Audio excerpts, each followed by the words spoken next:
As we learned yesterday, these big ideas are short 10-minute sessions where we'll hear from a single campus about a project they're working on. This morning, we're going to hear from Luke Spangberg. He's the director of Biofuels Center for Excellence and Training, and it's facing the challenge of sustainability. So, Luke, are you here?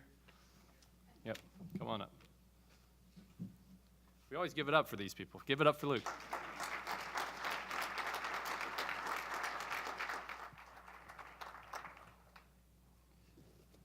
Okay, am I on here? Okay, so guys, I'm Luke Spangeburg. I'm the director of the Biofuels Centers of Excellence at Santa Fe Community College. I also run a program called the Training Center Corporation, where we do public-private partnerships, much like the ATP 3 program here at Arizona State.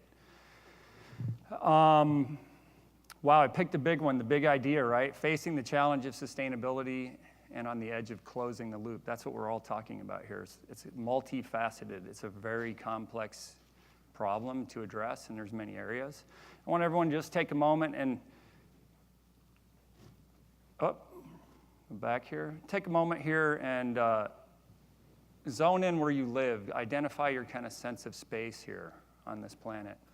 And you know, we're sitting in the dry desert.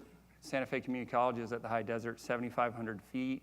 It's the oldest town in America since 1610. So when you guys say you got problems, we're dealing with the same problems 425 years later, 430 years later. High desert between two national labs. There's a lot of research. There's a lot of implementation. There's a lot of native communities that are still in their same tribal grounds. So it's a very complex, diverse situation, which is a great place to be. And sustainability is in the DNA of the folks that live in Santa Fe. So it's not an issue to push it. A lot of people talking about financing problems. We don't see those issues. Everyone's committed to it. So it's kind of a paradise for that. So the big challenge that we have is that 50% of our energy, 30% of our water, 50% of our food needs to increase by 2030. We're facing a real challenge here, right? There's a lot of questions to be answered to get to that point. Universities and colleges are a big focal point, because if we're going to demonstrate to the next generation what they're supposed to do to teach the generations that come after, we have to demonstrate that now. And I loved what I heard from Tim about young kids planning business plans, agricultural projects, and understanding how to move forward in the world. That's the generation that we got to train, right? So if you look at the basic things, the challenges to, I liked it in red there, a challenge to the legality of the order, the current order that we live in. It's a global planet, so we have to start to address these challenges here. So our shared resources, how many of you guys remember Kuwait?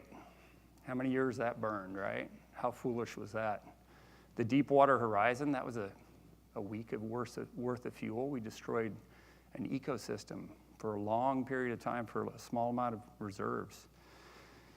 China's facing big problems. China's also stepping forward and trying to address those issues. The Animas River, that was close to us. That was a mine in Silverton that the EPA kind of uncorked. It flew down the Animas and destroyed a lot of the resources in the northwestern part of our state where we don't have water. And this is kind of what we tell our students, going for the gold. This is what it looks like, right? So those are our shared resources, and we've got to manage those as we face these challenges. So take a moment, think about what challenges are facing you in your community, in your state, at your university or your college. Can you change, right? Do you have the will to do it? Do you have the resources to do it? This is our current energy consumption. It's pretty sad when 85% of it comes from fossil fuel. We do have a chance. We have a chance, right? So if you look at the chart on the right-hand side, these have been batted around for years, but basically, there's all the solar we need, all the biomass, the wind energy, geothermal, hydropower. I mean, you think about these giant hydropower facilities we have, it's still a very small portion of the energy portfolio, the potential. So I do believe these sustainability efforts have legs, right? We have the resources. So at Santa Fe Community College, you'll see this is one of our solar arrays on our campus, but focus on the building behind it. That's our Trades and Advanced Technology Center. It's been a driving force behind our school. We're on 318 acres, about 125,000 square feet on this facility. We're 100% land sovereign. We just carved out 65 acres for a bioenergy center where we do public-private partnerships. So we have different businesses on campus that are related to biosciences and ag. Currently, we're 20% water sovereign, but by 2020, we'll be 50%. We have our own wastewater facility. I heard Mick was talking about reusing water. We have our own wastewater facility, which is quite an asset when we reuse all that water on our campus. Currently, we're 20% food sovereign. We're aiming for 100%. We have a couple of aquaponics, hydroponics operations on campus right now. We're building a 12,000 square foot nanogrid operated system to produce food. We talked about microgrid yesterday. This is a nanogrid designed by National Renewable Energy Labs. We are aiming for 100%. We live in a food desert. If we look south of our campus, it's 50 miles to the closest grocery store. Of course, north of town, it's a totally different thing. Right now, we're already 70% energy sovereign on this campus. We have a higher education center where you can earn 4-year degrees or your master's or even your doctorate. We get a check back from. We built it 2 years ago. We're actually getting a check back every month, so it's pretty green, right? But 70% on this campus is pretty interesting. You'll see the gentleman down there. He's our facilities manager. We went through a half dozen facility managers until we found one that could face the challenge, right? You got a green community, you got to walk the talk. So Henry here just loves what he's doing, and he's become quite the advocate for green energy. So you'll look at our energy consumption before we installed all of our solar systems and upgraded it.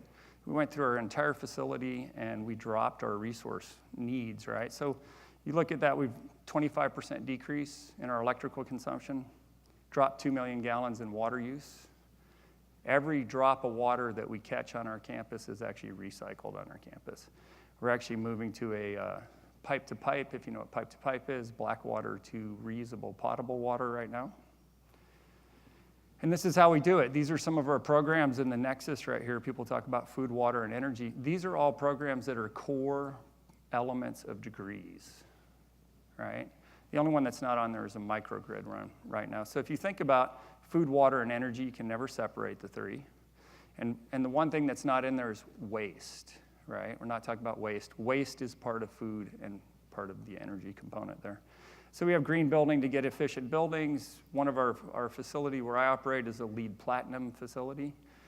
Energy efficiency, we train 19 states. It's IREC accredited. We actually work with Arizona in some areas. Our biofuels program was rated 2nd in the world just recently by Algae Industry Magazine for a small community college. Obviously, we have the solar resources. We have some traditional trades programs like welding. We have biogas programs. You guys should look into biogas. It's a hot subject. We have plumbers that can build aquaponics and hydroponic systems. So this cross-pollination of these skills is really critical to seeing the success on your campus. All of our students here are required to do an internship. They do it on our campus with our facility managers so they get some experience. All of our 15,000 students are required to take an intro to sustainability, and every student is expected to be able to articulate what is sustainability, right? That's a complex answer because everyone has their own truth on that.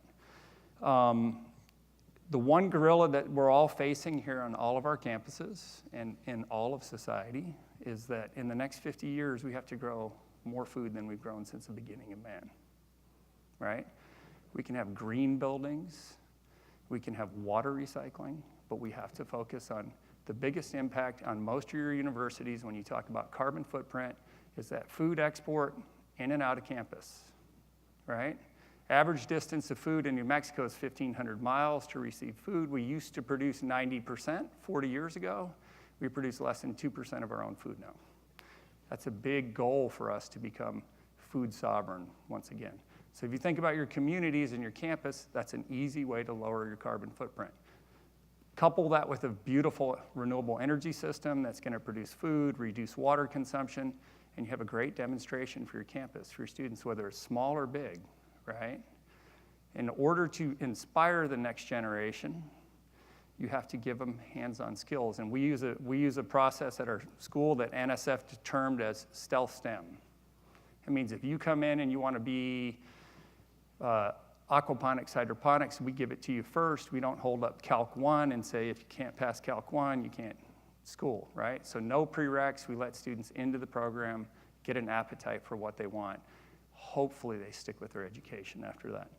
So I'm inspired by meeting all the folks here today. Everybody's working in a common cause. We like to refer to that in our campus as the innovative ecosystem, where you pick everybody that has certain skills and you get your project going, right? That's how we're going to solve these problems. So I'd like to thank you for your time today. Thank you for your efforts, and I'd like to thank Second Nature for their vision of bringing us together. Thank you so much.